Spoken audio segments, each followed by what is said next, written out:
Deploying Python applications can sometimes be a bit annoying, and deploying Excel Wings applications is even more so. So you need to make sure, when we look back at our example from the Hello World here, that the recipient receives the Excel file and the according Python source file.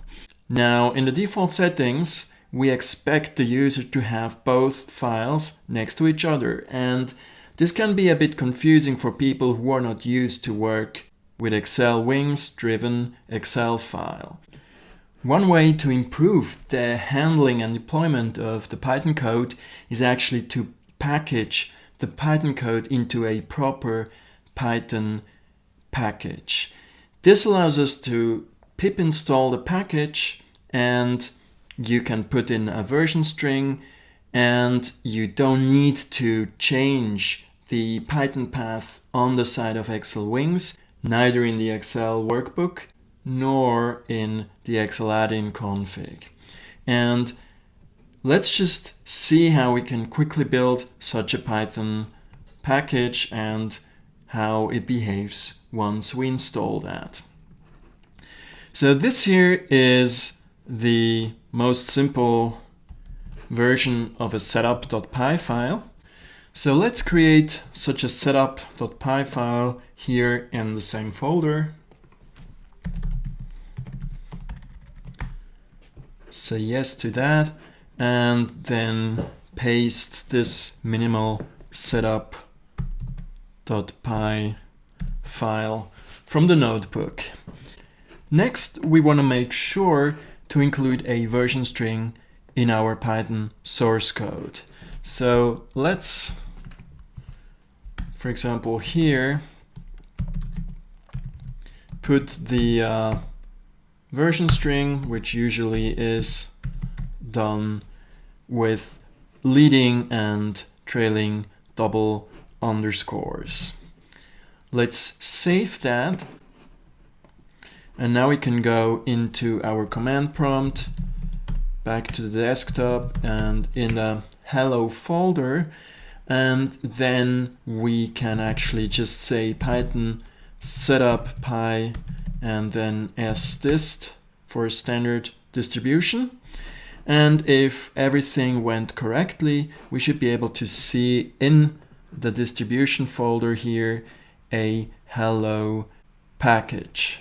The next part is to make sure that we go out from here, or alternatively just open up a new command prompt.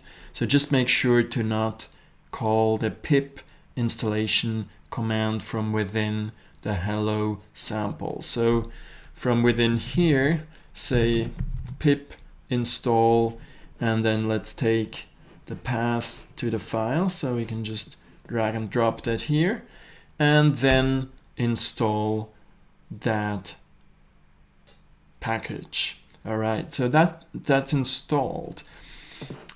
And so one of the advantages I have right away is I can actually start my Python interpreter. I can say import hello and get the version string here. So that's nice to have because it allows you to really version your packages. Then you can open the spreadsheet here. If we go back to hello, and you can actually, well, you can take away the config here. You can also take away the hello file here, or let's just rename it into underscore hello, so it wouldn't find it in the standard implementation. And now I can still just go into my code here, click on F5 or here on the play button, and you see that it still works because the path where pip automatically installs the Python package is basically on a path that Python checks when it looks for all the modules. And so I don't need to take care of anything special. So Excel Wings is just able to find that installation. At the end of this, it would probably making sense to go back here and say pip uninstall hello. So it'll remove all the files that it installed. And if we now try to rerun the macro, then it obviously doesn't find it anymore. So I can go back and rename it here, and then I'm back to where I was before, and I should be able to again rerun that code, now with again the hello.py in the same directory.